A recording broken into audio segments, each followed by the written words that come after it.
Здраво, вие слушате Радио Канал 103, ова е емисијата Дансе Макабре со своето 651 издание, а во рамките на Дансе Макабре остапувам секоја година епизоди за најзначајните филмски фестивали ширум светот, затоа што тоа се изворишта од каде доаѓаат филмовите со високи естетски норми, па затоа сметам дека треба да бидеме информирани што е актуелно на нив, за кога ќе бидат достапни филмовите од фестивалите, да не ги утнеме, туку да ги имаме на нашиот радар.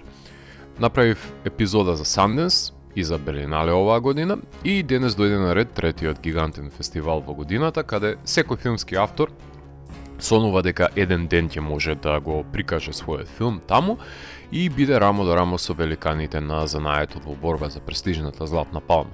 Затоа денес ќе ви говорам за филмовите за кои се дигна најмногу прашина на 79-тото издание на Канскиот филмски фестивал. Ова информативна емисија не е евалуациона, затоа што не одам на странските фестивали, но затоа ги гледам сите филмови од таму во текот на годината.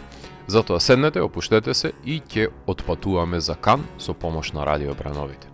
На почетокот на емисијата започваме со композициите Close to the Bone и Hit a Moonshot, односно две творби кои се наоѓаат на новото албумско издание Emotion Factory Reset од одличниот heavy metal бенд Armored Saint и ќе продолжиме со уште една композиција од овој нивен нов албум, односно Not on Your Life, една брза и експлозивна творба.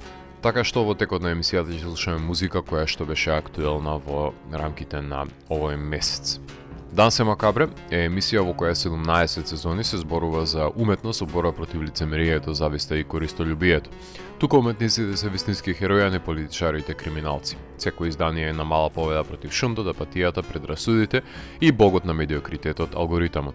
Дансе Макабре е отпор против колективната глупоќа, празнината на насловите, брзиот клик и грабежот на вештачката неинтелигенција. Целта на емисијата е да ги доближи квалитетните уметнички дела до секој слушател и да воспостави диалог помеѓу уметноста и реалноста за подобро да го разбереме светот во кој живееме. Вече имаме закажано полноќен танц со смртта по 651 пат. Јас сум Златко Ѓелевски, а вие останете со трансмисијата на Канал 103 до крајот на светот.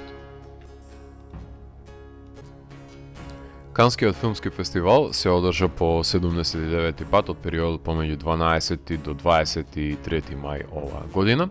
Директорката Ирис Конблох и артистичкиот директор Тиери Фирмо најавија дека им пристигнале 2541 филм на фестивалот, од кои селектирале 22 филма во официјалната компетиција. Земете пребе дека не прегледуваат сите овие филмови, туку само фрагменти од нив, за да бидат селектирани. Низ годините сте го слушале мојот став околу инсистирањето на фестивалите на квалитет, односно на квантитет наместо на квалитет, што сметам дека е штета на селекцијата, затоа што се застранува со изборот и наместо да понуди диверзитет, непотребно се форсира домашниот филм, например, кај што не му е местото во официјална селекција, или се додава на екзотика која не заслужила да биде таму кај што е. Во случајот на Кан, предимство се дава на извикани имиња, чии што филмови се преземаат со карт бланш, со предимство пред останатите, само затоа што се некои нешто, без разлика на квалитетот на делото. Но тоа е веќе една дискусија за друго време и друго место. Главното жири беше составено оваа година од преседателот Парк Чан Вук, кој е јужнокорејски режисер. Тој беше преседателот на жирито, потоа Диего Сеспедес, ова е режисер од Чиле, Исак де Бонколе, односно актер од Брегот на слоновата коста, Пол Леверти, ирско-шкотски сценарист, Деми Мур, американска актерка, Рут Нега, ирско-етиопска актерка, Стелан Скарскар, шведски актер, и во жирито беа исто така белгиската режисерка Лора Вандел и Клои Жао, односно кинеската режисерка.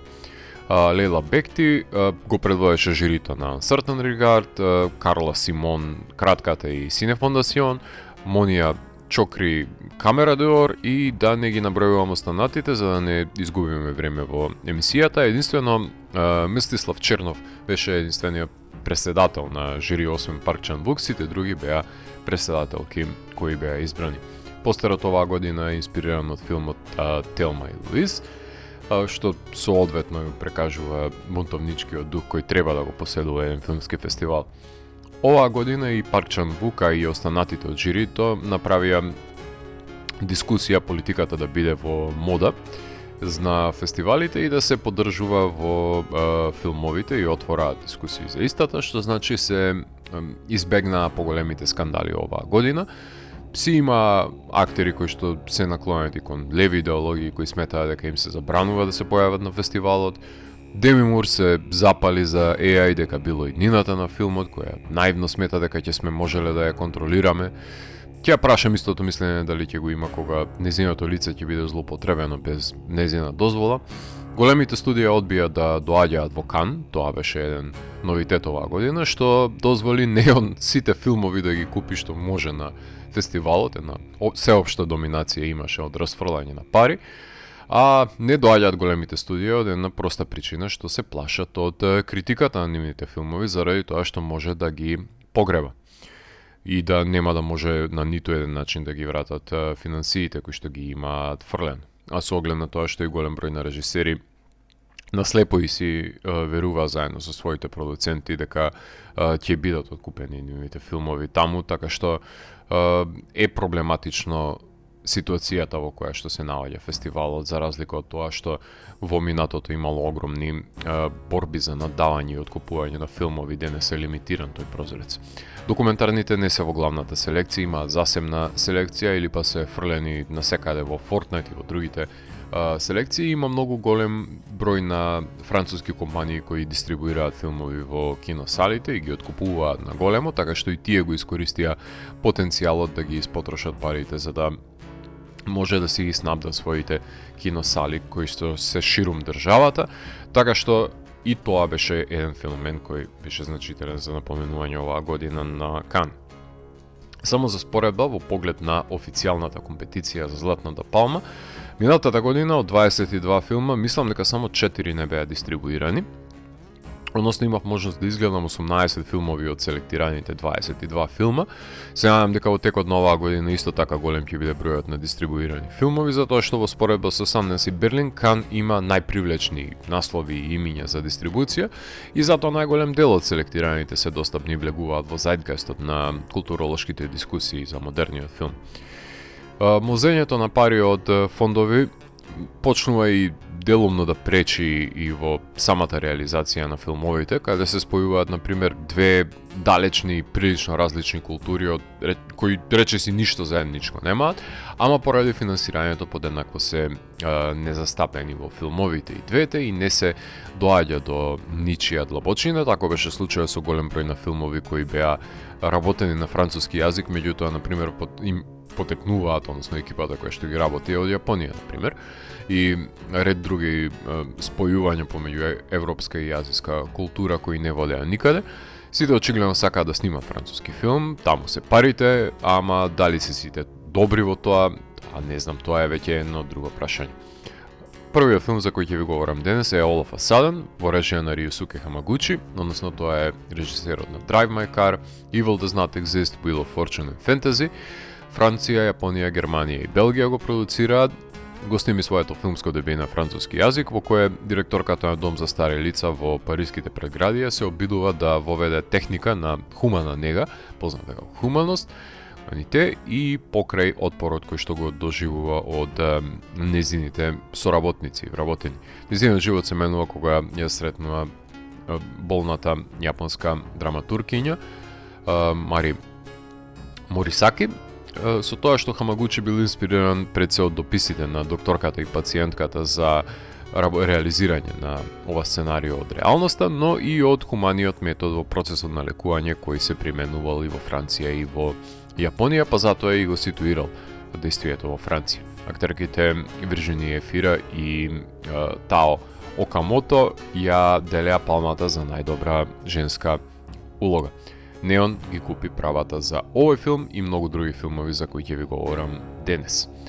Вториот филм е Another Day, во режија на Жан Хери, односно авторка зад In Safe Hands и All Your Faces, француски филм во кој Адал Ексархопулос ја глуми Гаранс, актерката која се бори со зависноста од алкохол, започнувајќи 8-годишно патување на себе трансформација, што значи филм за актерка која се обидува да се пробие од една страна да стане славна, а од друга страна и па да ја победи зависноста од алкохол, за која Адел е совршен избор, бидејќи и тоа како може да оживее на ваква улога, а имаат соработувано со Жан претходно. Студија Канал ги има правата за овој филм, дали ќе се издвои од тематски сличните филмови на него ќе видиме, времето ќе покаже, а што се однесува до приемот од колегите, го квалификуваа како дидактички филм за последиците од пијанчењето, компетентно направен, ама се задржаа само дека е тоа, ништо повеќе од тоа. Третиот филм е The Beloved, во режија на Родриго Сорогоен, односно тој е авторот на Stockholm, May God Save Us, The Realm, Mother и The Beasts, шпанско-француска копродукција, кој сними филм за односот на таткото и ќерката, помеѓу познатиот филмски режисер Естебан Мартинес и просечната актерка Емилија, глумена од Хавиер Бардем и Викторија Луенго, кога тие повторно се обидуваат да се обединат на снимањето по неколку години на меѓусебна отуѓеност, искажувајќи ја филмската екипа што снима филм во Фуртевентура, насловен како Дезиерто, а действието се одвива во Западна Сахара во 30-тите години. Пак те го дистрибуираат филмот во кино, а Wild Bunch широм светот. Колегите посочија дека повеќе се подпира на Nouvelle Vague отколку кон Sentimental Value, иако на хартија делува дека би бил посроден со скандинавскиот филм, заради тоа што сепак има отуѓен родител кој е режисер, кој прави филм само за да ја ангажира неговата ќерка, но превирањата и трилерченителите беа истакнати кај него дека биле впечатливи, така што ќе почекаме да видиме дали точно ти нив ги содржи, затоа што Бист демонстрираше вештина за владење на тензијата на овој режисер, така што ќе има доста манипулирање од страна на режисерот, мета режисерот во овој филм. И не очекувам ништо помалку да има и тука. Четвртиот филм за вечерва е The Birthday Party, односно во режија на Леа Мисиус, таа е вторката на Ава и The Five Devils, косценаристка е на Емилија Перес и на филмовите на Деспречан и Одиар. Француски филм во кој Томас, Нора и нивната ќерка Ида живеат во оддалечена мачуришна област со ограничен социјален контакт, освен со нивната соседка. Додека планираат една изненадувачка роденска забава за Нора, почнуваат да се случуваат некакви си чудни вознемирувања. Ова е адаптација на истоимената новела во која што глумат Хавсија Херци, Беноа Мегимел, Моника Белучи и МК2 го дистрибуираат овој филм. Петиот филм е Bitter Christmas, Педро Алмодовар. Не треба представување на овој режисер, особено не пред скопската хипстерска публика, ама ајде, Tie Me Up, Tie Me Down, All About My Mother, Talk to Her, Volver, The Skin I Live In, Pain and Glory, The Room Next Door. Ова се дел од неговите култни филмови кои ги има реализирано досега. Bitter Christmas е шпанска продукција и откако низината мајка умира, комерцијална директорка Илса се предава на својата работа за да се справи со губитокот. Кога Мигрена ја принудува да направи паузата, одлучува да отпатува за Ланзароте за време на долгиот викенд по продолжениот викенд по повод денот на Уставот 2004 година со низината пријателка Патриција, додека низиното момче, кој е стриптизерка и пожарникар, Бонифација, останува во Мадрид. За да го проложи своето креативно пишување, таа ги искористува личните маки на незините блиски пријатели. Во временската линија, поставена од 2025 година, заплетот истражува како режисерот Раул пишува сценарио кој се покажува како приказната за Елса, односно алтер егото на Раул. Раул се навлекува во автофикцијата за да ја надмине блокадата на креативноста и е под влијание на собствениот живот, односно неговото момче Санти и неговата асистентка Моника. Глумат Барбара Лени и Леонардо Сбараља во трагикомедијата за половата проблематика која што ја разработува. Warner го дистрибуираат овој филм и веќе е најавен дека ќе игра во нашите киносали, а во Кан ја освои палмата за најдобар саундтрак на Алберто Иглесиас. Колегите го пофалија дека Алмодовар се соочил со себе си и во оваа автофикција, како што тоа го правеше во Pain and Glory, например, пред неколку години, и воопшто не бил апологетски настроен. Напротив, бил доста себекритичен, така што очекуваме да видиме и ова норнување во неколкуте слоеви низ кои што ќе се протне Алмодовар за овој филм. Шестиот филм за вечерва е The Black Ball. Хавиер Абросис, извинувам, и Хавиер Калво заедно имат работено на сериите Пакита Салас, Венеро и Лас Месијас, шпанско-француска копродукција кој се одвија во три периодизации 1932, 37 и 2017 година, истражувајќи ги меѓусебно поврзаните животи на тројца геј мажи во кои глумат Гитарика Дела Фуенте, Мигел Бернардо и Карлос Гонзалес, кој е инспириран од ненапишаната новела на Лорка Пред да биде убиен, наслов кој алудира на облик на отфрлање кон млад геј маж кога се обидувал да се приклучи пред на социјален клуб во Гранада. За тие што сакаат да озборуваат, режисерите ја раскина нивната долгогодишна врска за време на снимањето, што е најзначајно, воопшто незначајно за квалитетот на филмот, затоа што се професионалци кои си ја освоија палмата за најдобра режија.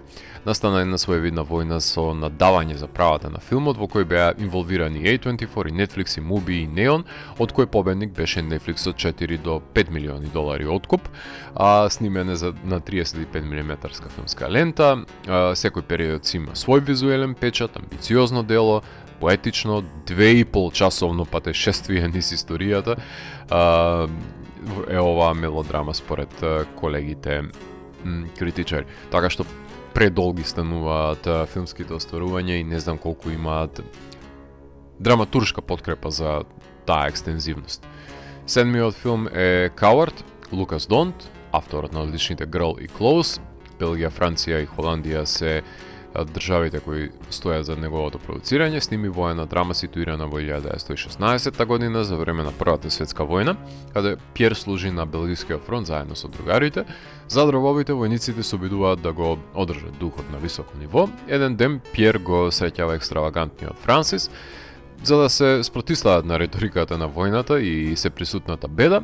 Двајцата мажи решаваат со своите другари да направат театарска представа во која глумат Емануел Макија во неговата актерско деби, Валентин Кампањ, инспирирани од постоечките представи кои ги правеле на фронтот за да се забавуваат војниците глумејќи женски ликови и развивајќи квир соодноси.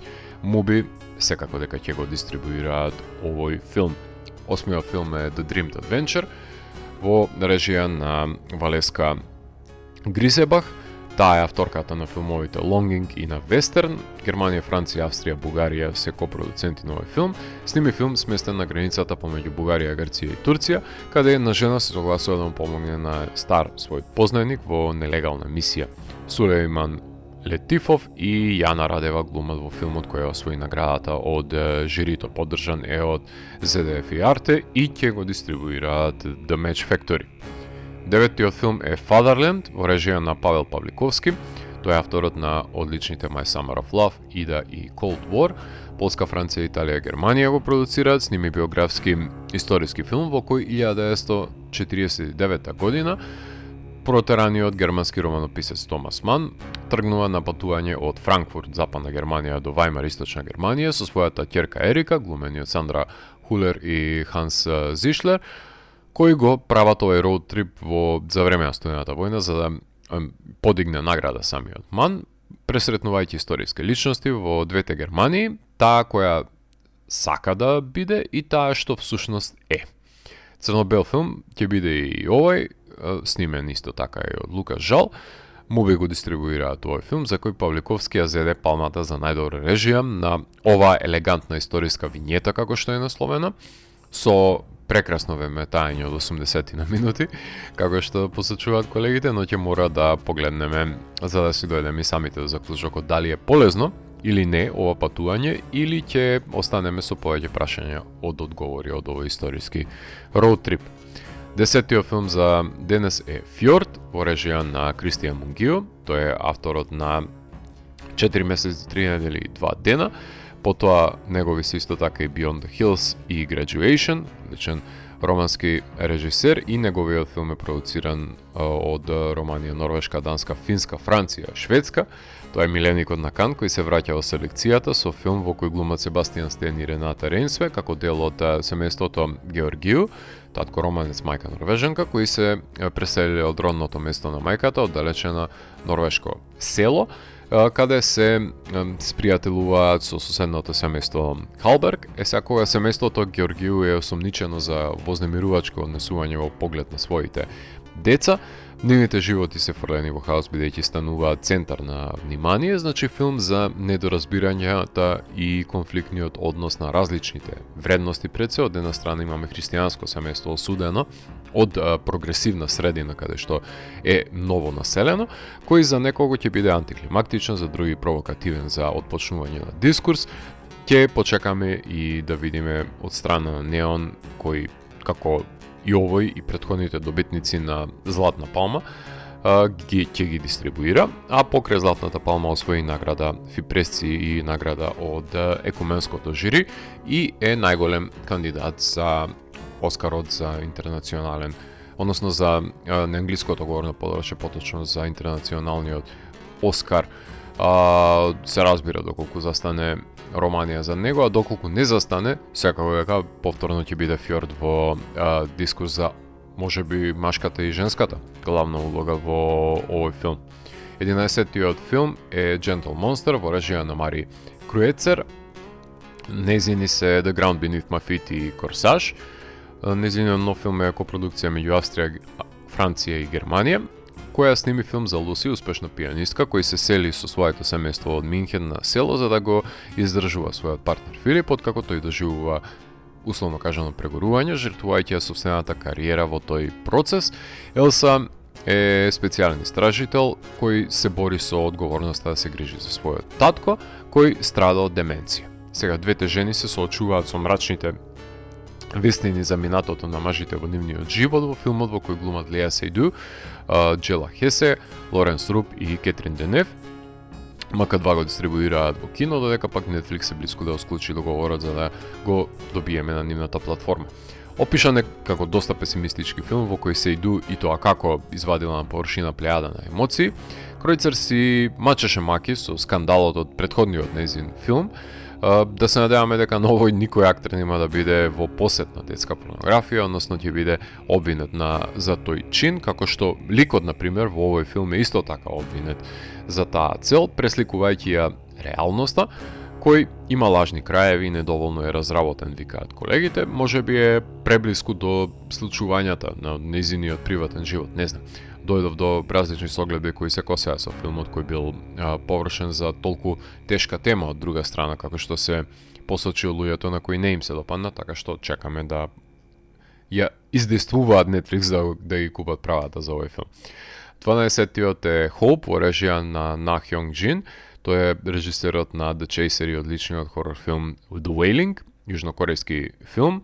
Сними, односно, научно-фантастичен акционен филм во кој во оддалеченото село Хоуп Харбор, во близина на силно утврдена демилитаризирана зона, ДМЗ, заедницата е во паника кога се сомневаат дека се појавил тигар во нивното околие, односно локалниот шериф на полицијата Бум Сеок е предупреден за таа појава, но она што започнува како локална вонредна состојба наскоро се претвора и во полавака пострашна мистерија која ги принудува жителите на градот да се соочат со непознатото суштество кое доаѓа од околната шума.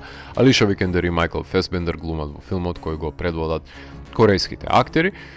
Неон и Муби ги поделија правата за дистрибуција на филмот и од првите печатоци кои што ги добив за него од страна на колегите, CGI синиот вонземјанин во филмот не знам колку бил поднослив за гледање, сите има негативни коментари за начинот на кој се појавува и како е реализиран, така што Hope има очигледно и силни и слаби страни во поглед на начинот на својата реализација. 13-тиот филм е A Man of His Time, односно во режија на Имануел Маре.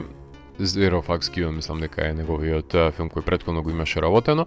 Ова е белгиско-француска копродукција, сними филм за францускиот отпор во Втората светска војна, каде во 1940 година Анри Мар пристигнува во Виши со аспирации да го објави својот ракопис Нотр Салют, за кој се надева дека ќе ја спаси Франција од режимот кој заседава во Виши, каде Свон Арло го глуми Анри Мар. Да се надеваме дека има зошто освои Палма за најдобро сценарија, односно дека заслугите се оправдани и ќе се издвои од баграта историски филмови кои беа прикажани на фестивалот, а и тоа како ги има во огромен несвојствен број. 14-тиот филм е The Man I Love, Ira Sachs е режисерот, уште еден режисер кој воопшто не ме импресионирал со неговите филмови, како што се 40 Shades of Blue, Keep the Lights On, Love is Strange, A Little Man, Passages, Peter Weir's Day беше последниот негов филм, значи копродукција меѓу САД и Франција е неговиот нов филм, сними филм ситуиран кон крајот на 80-тите години, филм кој го следи Џими Џорџ, односно актер кој се соочува со животозагрозувачката болест и се согласува да ја глуми улогата, можеби негова последна главна улога во неговиот живот, филм во кој глумат Рами Малек, Том Старич, Лутер Форд, Ребека Хол. МК2 ќе го дистрибуираат филмот, кој ќе пополни мозаик на остварување од епидемијата на СИДА во 80-тите години. Дали ќе огледаме Реми Малек или ќе огледаме Фреди Меркјури, тоа останува да видиме. 15-тиот филм е Минотаур, во режија на Андреј Зјагинцев, негови се прекрасните The Return, кој го освои златниот лав во Венеција, потоа Левијатан и Лавлес, уште еден тешкаш оваа година се врати во Кан, неговиот нов филм е копродукција меѓу Франција, Летонија и Германија, кој сними филм што се базира на францускиот филм The Unfaithful Wife од 1969 година од Клод Шаврол, само што е сместен во еден мал провинцијски руски град во 2022 година, во кој бизнисменот Глеб е на работ да ги отпушти своите вработени кои не му се потребни, таква има најава од властите, кога открива дека неговата сопруга има афера. Кој го глуми Дмитар Мазуров го глуми Глеб, а неверната сопруга Галина ја глуми Ирис Лебедева. Имаше претходен обид за реализирање на неговиот филм Јупитер за руски олигарх кој не успеа да го финансира Зјагинцев, но затоа го реализираше овој филм кој исто така тангира своевидно и руската елита. МК2 го дистрибуираат овој филм, како што веќе напоменав, освои Гранд При на фестивалот, а Саша и Евгени Галперин исто така зедоа награда за најдобар саундтрак. На платформите ги очекуваме Муби да го достават за да може да го погледнеме. 16-тиот филм во официјалната селекција е Моулин, во режија на Лазло Немеш, тој е одличниот режисер на Son of Show, Sunset и Орфан, уште еден кански миленик. Француски е неговиот нов филм, уште еден биографски филм на фестивалот, овој пат за Жан Мулен, во Франција окупирана од нацистите кои ќе се обиде да помогне во обединувањето на групите на отпорот на Шарл де Гол. Иако се труди да остане скриен, на крајот е предаден на Гестапо во Лион, предводен од бруталниот Клаус Барби. Мулен е мачен одново и одново, но никогаш не се предава.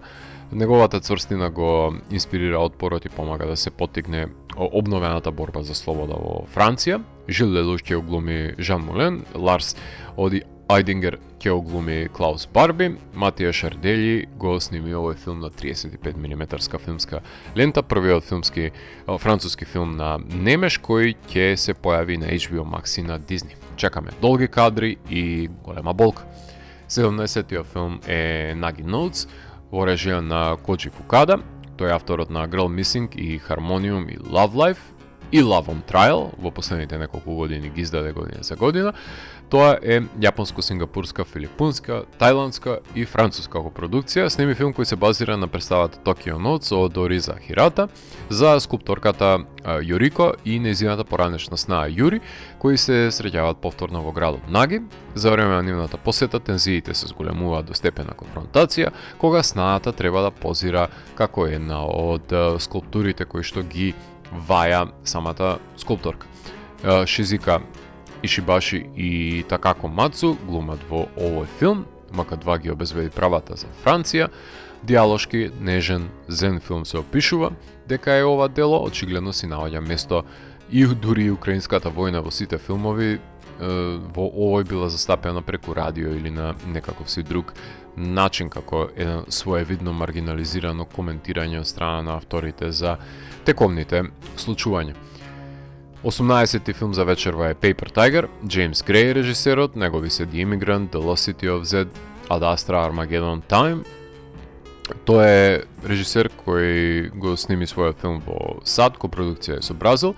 Доста почитуван е во Кан, можеби и повеќе од тоа што заслужува, но неважно, сними филм за двајца браќа кои го остваруваат американскиот сон, но се заплеткуваат во опасна шема на руската мафија која го тероризира нивното семејство, ставајќи ги на обостран тест за тоа што постои можност за меѓусемно предавство. Затоа звездите се тука, односно Адам Драйвер го глуми братот на Майлс Телер, а Скарлет Јохансон е неговата сопруга. Неон не може да ни купи правата за овој филм со оваа актерска екипа, може и да го туркаат за Оскар со оглед на тоа што па и нема многу други американски филмови на овој фестивал, така што уште едно навраќање на голема сцена од страна на студиските филмови. Едно од малкуте, повторно ќе посочам оваа година Кан. 19-тиот филм е Parallel Tales во режија на Ашкар Фархади. Тој е одличниот режисер на Separation, The Salesman, The Pest, Everybody Knows и A Hero. Француско, американско, италијанско, белгиска копродукција, сними филм кој се базира на 6-тиот дел од Декалогот на Кишловски, односно епизодата за неверството во која што во неговата филмска итерација ќе глумат Изабел Пер, Вирџинија Фира, Винсент Касел, Пиер Нини и Адам Беса. Во филмот Силви, односно која што ја глуми и Пер, позната авторка која бара инспирација кај соседите преку улица во соба каде работат фоли, односно звучни ефекти, го вработува мистериозниот Адам, односно глуми Беса како асистент, но тој брзо и го превртува животот наопаку. Мементо го дистрибуираат филмот во кино, колегите воопшто не го преджвакаа филмот и беа незадоволни од неговата предвидливост и неинспиративност и можеби треба да се врати Фархади на снимање на ирански филмови по можност надвор од државата. Ќе погледнеме да видиме дали е навистина издржана неговата итерација на Кишловски. 20-тиот филм од официјалната селекција е Ship in the Box во режија на Хироказу Корееда. Тој е режисерот на одличните Nobody Knows, Still Walking, Like Father Like Son, Shoplifters, Broken и Monster, јапонски игран филм, односно јапонскиот модерен мајстор на филмскиот занаед сними научно-фантастична драма во кој глумат Харука Аясе и Даиго Јамамото како пар кој го пречекува пред се бебето, односно хуманоидниот робот Куваки Риму, кој го глуми по смртта на нивниот син. Толку ги има правата за Јапонија, а ние на запад ќе го чекаме филмот од Неон. Значи, Шродингер овца е во прашање, која на хартија изгледа како Black Mirror епизода, при што имаме уред за надминување на траумата на родителите, кои се разбира дека ќе отвори прашања кои се уште не може да си одговориме за вештачката интелигенција и пред се прашања за правата на хуманоидите, дали ги има, дали ги заслужуваат или се експлоатирани. Ќе погледнеме сето тоа во Ship in the Box.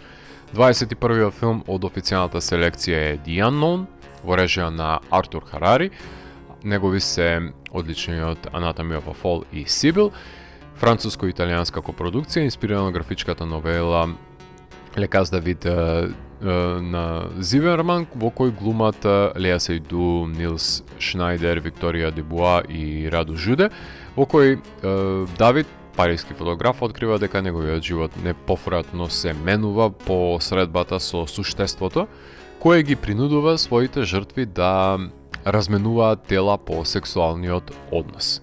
Така што имаме еден ченджлинг, една метаморфоза имаме, што значи психолошки фентези филм, е неговата жанровска кодификација со многу со која го промовираат, нели? Мое да откријам дали се крие и некој хорор чинител помеѓу, дали ќе биде овогодишниот The Substance или нема да има таа храброст и таа снаодливост која што Коралија имаше. Тешко дека некој може неа да ја достигне, меѓутоа ќе му дадеме шанса на The Unknown, па те го дистрибуираат во кино, Неон во САД, очигледно дека Неон ги купи сите филмови оваа година на Канскиот филмски фестивал. Последниот филм од официјалната селекција кој што ќе го представаме е A Woman's Life во режија на Шарлин Буржуа. Теке, односно A Ne in Love, ако не се лажам, е дебют филм, со вториот филм е во компетиција, која е како неа, француско-белгиска копродукција, сними филм за Габриел кој е хирург без деца на средовечен возраст, чиј живот е исполнен со незината работа и одговорности пред се, кога една писателка ја наблюдува како работи на незиниот роман, незиниот живот почнува да се менува постепено. Леа Друкер, Мелани Тиери, Чарлс Белинг глумат во филмот во кој се исмеваат средовечните комплекси на ликовите, аналоген на филмовите повеќе на Мија Хенсен Лав, кои најчесто ги заземаат местата во селекцијата, па затоа го зазема незиното место кое што таа го има оваа година. Пирамид го дистрибуираат во кино ова романса која што се јавува помеѓу двете жени. Така што ова се 22-та филма кои се составен дел од официјалната селекција на овогодишното издание на Кан. Правиме тука една кратка музичка пауза. Имено продолжение на емисијата ќе слушаме треш метал бендови од прилика кои што имаат и панк влијание и хардкор влијание, и започнувајќи со Гого Понис и композицијата Dead Before Zumba од истоимениот на албум. Пропен ги слушаме со Oceans of Blood од Stone Cold Anger албумот, Artillery со нивното EP издание Ghost in the Machine композицијата од Made in Hell. Перифери се вратија со нов албум кој е именуван како A Pale White Dot, се извинувам, композицијата Talk и Black Sea of Trees. Ги слушаме прекрасен опетовски бенд со нивниот одличен албум Cult of the Sun и композицијата Servant to the Sun. Уживајте. Оваа година на Канскиот филмски фестивал, за разлика од минатата, отсуството на холивудските филмови во компетицијата точно е дека ќе го намали гламурот на настанот, ама студијата се плашат од критиката во Кан, затоа што може да го убие филмот и после тоа џабе фрле пари, затоа што гомното нема да може во ниту една панделка да го спакуваат и ќе го погребат на муби. Така што во филмовите кои беа надвор од компетицијата, кои има своја премиера на фестивалот, ќе ги напоменеме Крешендо во режија на Агнес Жауи. Тоа е француско-белгиски филм кој си сними режисерката на Under the Rainbow филм, во кој глуми и самата во поставката на опера за која се појавуваат обвинувања за сексуална злоупотреба. Потоа премиера имаше надвор од компетиција и The Goal, односно Tilting Iron, во режија на Антонин Бодри, првиот дел од биографските филмови кои што се подготвуваат за The Goal. Diamond во режија на Енди Гарсија. Актерот режира модерен неонуар за детектив кој користи харизма за решавање на случаите. Потоа исто така беше прикажан францускиот филм Forsaken на Винсент Гаренг. И да не го забравиме во премиерите Her Private Hell. Николас Виндинг Рефан се враќа на сцената со режисерот, односно на култните Бронсон, Valhalla Rising, трилогијата Pusher, Drive, Only God Forbids, The Neon Demon. Сега сними филм со Софи Тачер и Чарлс Милтон, кој Неон се разбира дека ќе го дистрибуираат. Филм во кој треба влијанијата од Де Палма и Ардженто да дојдат во преден план во неговиот научно-фантастичен трилер, кој, ако има хорор елементи, ќе го земеме предвид за листата на Дансе Макабре за хорор на годината. The Electric Kiss беше филмот кој го отвори всушност фестивалот. Пиер Салвадори е режисерот на овој филм. Најчесто го отварат фестивалот филмови кои се прикажуваат на репертуарите ширум Франција во истиот тој момент, и ова е еден начин одскочна даска за привлекување на вниманието, и најчесто се филмови со многу низок квалитет кои не заслужуваат да бидат на фестивалот.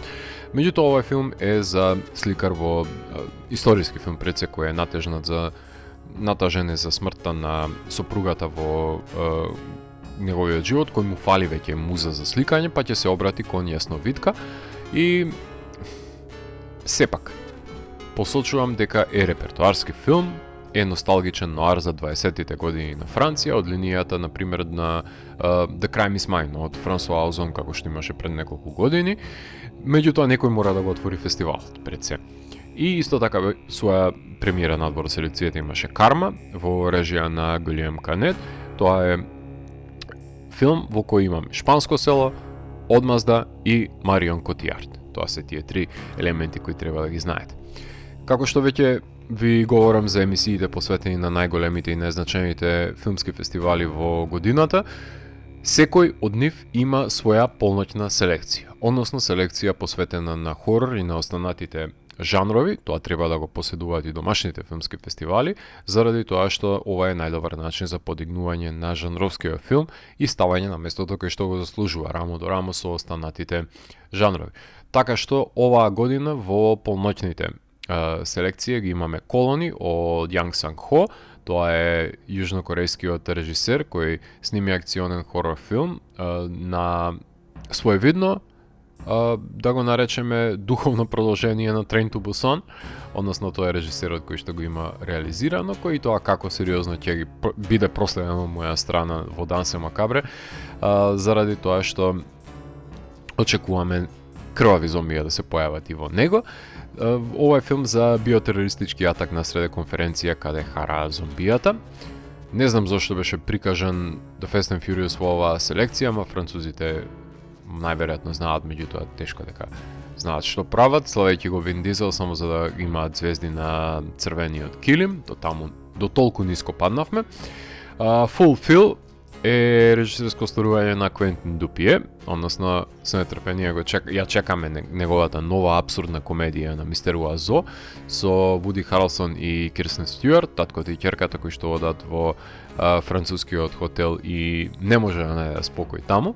Jim Queen and the Quest for Chloroquine е режисерско остварување на Николас Атене и Марко Негујан.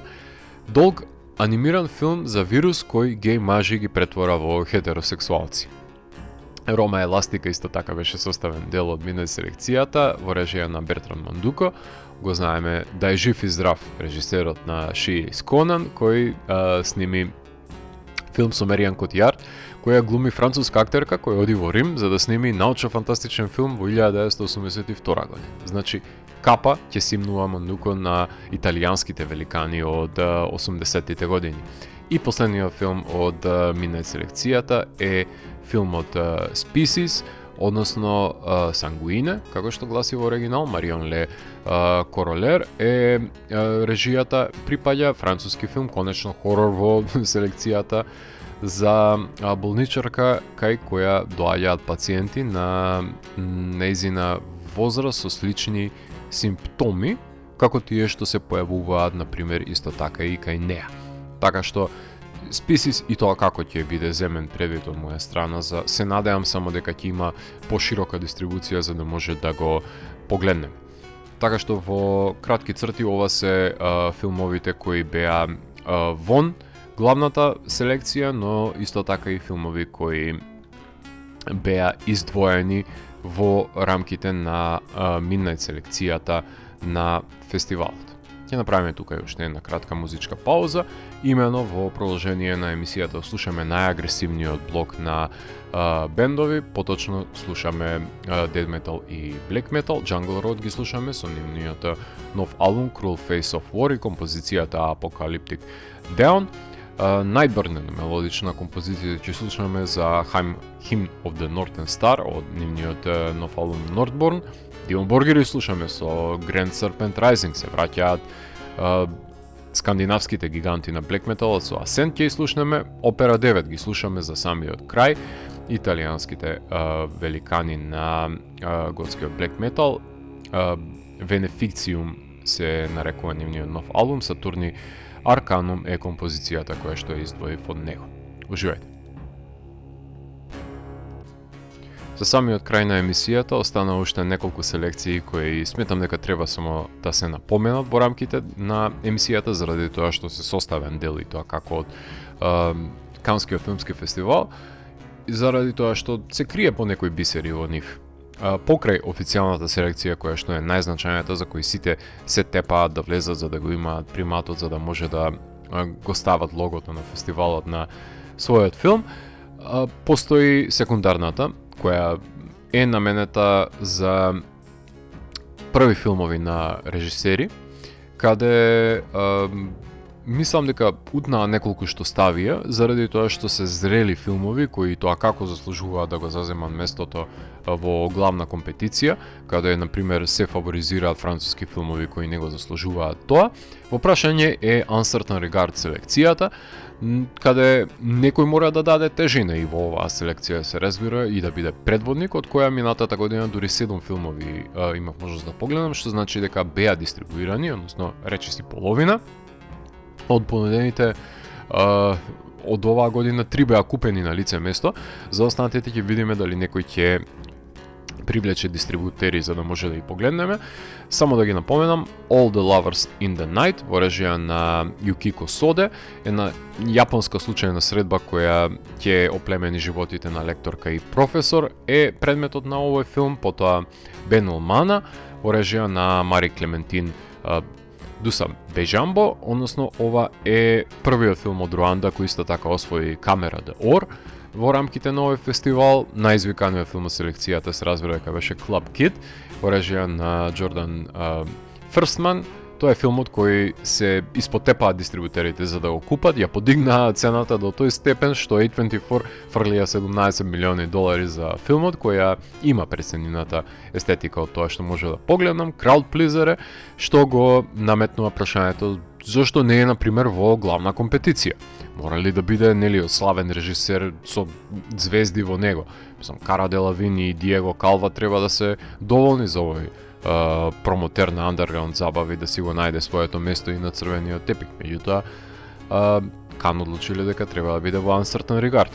Потоа, таму беше и Конго Бој во режија на Рефики Фариала, каде што Coming of Age приказна за раперот Централна Африканската република. Elephants in the Fog во режија на Абинаш Пикрам Шах. Тоа е матријарх кој е ставен на два ума во овој филм. Everytime на Сандра Волнер. Тоа е пат во Тенерифе на мајка, ќерка и момче кој ја освои главната награда од селекцијата. Forever Your Maternal Animal во режија на Валентина Маурел. Тоа е враќање во Сан Хозе по животот во Европа на протагонистката во овој филм. Во Uncertain Regard беше исто така Girl Story во режија на Judith Кортеш. I'll Be Gone in June во режија на Катарина Ривилис. Тоа е Coming of Age род приказна за германски ученик во Мексико. Потоа Iron Boy во режија на Луис Клиши. The Meltdown во режија на Мануела Мартели. Тоа е престојување на внука кај дедо и баба во ски резорт, на кој што исчезнува еден скијач. Strawberries во режија на Лајла Маракчи, каде што мароканки одат на сезонска работа во Шпанија за берење јаготки, каде се соочуваат со најразлични дискриминации. И за мене најинтригантниот филм кој со нетрпение чекам да го погледнам од Uncertain Regard, тоа е Teenage Sex and Death at Camp Miasma. Тоа е филмот кој отвори оваа селекција во режија на Джейн Шоенбрум, односно сатиричен романтичен слешер хорор филм е наречен, еден голем скок од продукциски за Шоенбрун, со оглед на тоа што Roll in the World's Fair, или како и да се нарекуваше нејзиниот филм, и неговиот филм, се извинувам, и I Saw the TV Glow, мислам дека беше последното остварување кое што го направија тие, кои се обседнати со стари слешери. Камп Миазма се нарекуваат култните фикциони слешери кои наводно ќе оживеат на еротска фантазија слешер тропите, еден мета филм, ама постепено колегите кажуваат дека се трошел, како што траел филмот, имало деконструкција на хомофобијата и бодежи како оргазми, и мислам дека хорорџи ќе го разберат подобро од цивили. Ги обвинувам режисерите ги обвинуваат пред се за преинтелектуализирање и за стерилност, а односно многу идеи, ама ништо конкретно реализирани во него. Сега, јас сум навикнат на тие лажни серии за Бафи, најверојатно и ова ќе биде една романтизација од една страна на слешер жанрот, иако за мене Шоенбрум се новите Грека Раки со наоѓање на сексуалност во мрачните домени, но со себе откритие во прашање во кој има место за Джилиан Андерсон очигледно, кој што глуми во филмот. Ќе го добиеме него од Муби. Уште на крај да ги напоменам и Titanic Ocean во режија на Константина Коцмани. Тоа е филмот за школото на јапонските сирени, Улја во режија на Виестур Каириш. Викторијан Псајхо, уште еден хорор филм е скриен во оваа селекција. Зекари Вињон е режисерот, историски хорор филм кој сите го очекуваме од Бликер Стрит да ни го дистрибуира, со Маика Монро и Томасин Маккензи, кои глумат во филм за доаѓањето на нова гувернантка во имотот во кој постепено исчезнува послугата по незиното доаѓање. Words of Love во режија на Руди Розенберг, уште еден француски филм, и последниот од Uncertain Regard селекцијата е Yesterday the I Didn't Sleep во режија на Ракан Мајаси. Тоа е филм за случајно убиство кој води кон давање на сестрата на протагонистот, кој го изведува како чин на примирие. Селекцијата на канските премиери па беше составена од научно-фантастичниот филм на Марија Мартинес Бајона, односно The End of It, потоа историската мистерија на Киоши Куросава The Samurai and the Prisoner. Џон Траволта си го сними филмот Propeller One Way Night Coach и Кристофер Оноре го сними Orange Flavored Wedding, како и документарецот за надпреварот помеѓу Аргентина и Англија во фудбал на светското првенство пред 40 години, кој ќе може да погледнеме во The Match. Специјални прикажувања вон компетиција има новите филмови од Диего Луна Ешес, од Рон Хауард Аведон, Стивен Содерберг со неговиот Џон Ленон The Last Interview, имаше исто така специјално прикажување во овој избор. Имаше селекции од Факултете де Сине Фондасион, имаше 4К реставрации од Панс Лабиринт на Гилермо Дел Торо и најочекуваната која што беше на фестивалот, односно се реставрираше The Devils од Кен Расел од 1971 година, ова култно остварување кое го дистрибуираат новата компанија која што се промовираше на фестивалот, Clockwork. За мене многу значајни се документарците за филм, односно во кој имаше, например, документарци посветени на Брус Дерн од Майк Пендес, човекот со кој што имам направено интервју во рамките на списанието Кошмар, потоа документарен филм за Дейвид Лин има, документарен филм за Десика, потоа имаше Immersive Competition, односно компетиција која што излегува надвор од рамките на филмот. Секако тука беше и неделата на критичарите и Director's Fortnight, посветен на независниот филм, каде се наоѓаа на пример филмовите на Раду Жуде за адаптацијата на Дневникот на собарката. Потоа Балагов имаше нов филм кој беше исто така составен дел од неа. Допие се појави со уште еден филм, односно анимиран филм со катастрофален 3D и таму и се криеше и фаворитот Клариса. Секако не смееме да ја заборавиме и Есид селекцијата, каде се промовира таа дебата меѓу авторството на независниот филм и публиката во потрага по новите перспективи кои што ги имаат филмаджиите. Од балканските земји слабо беше присуството на Кан оваа година, ниту еден филм од Македонија немаше во селекциите. Од Србија селектиран беше краткиот Никој ништо не е рекао од Тамара Тодоровиќ, преко Прага од Тара Гајовиќ беше понуден од српскиот ФДО. Документарецот во Колумбија Promised Spaces од Иван Марковиќ исто така беше составен дел од селекциите. Бугарија ги копродуцираше The Dreamed Adventure и детскиот Atlas of the Universe, Грција ги имаше јапонските сирени во Titanic Ocean, Романија имаше значително поголемо присуство со освојувањето на наградата на Мунгију и секако Дневникот на собарката на Жуде, го продуцираше и Atlas of the Universe и копродуцираше сирените. Со други зборови, слабо беше присуството на балканските држави на фестивалот. Почесни награди добија Питер Джексон, Барбара Стрейсенд и Џон Траволта на филмот, а Златната палма заврши во рацете на Кристијан Мунгију за филмот Фјорд. Гран Прито му припадна на Минотаур на Андрес Јагинцев, а наградата од жирито на The Dreamed Adventure на Валеска Гризенбах. Најдобра режија освоија Хавиер Амброси и Хавиер Калво за Black Ball и Павел Павликовски за Fatherland ја делеа оваа награда, а наградата за најдобра актерка Виржини Ефира и Тао Окамото во јапонскиот All of a Sudden. Најдобар актер исто така делеа во Coward Емануел Мачија и Валентин Кампањ. Најдобро сценарио Емануел Мари за A Man of His Time. Uncertain Regard наградата ја зема Everytime на Сандра Волнер. Камера д'Ор зема Бен Ломана од Мари Клементин Дусем Бежамо. Од Фипресци, односно од организацијата на филмските критичари во која што членува, награди беа доделени во компетиција на Фјорд од Кристијан Мунгиу, а во Uncertain Regard Бен Ломана на Мари Клементин Дусем Бежамбо ја освои наградата во оваа селекција.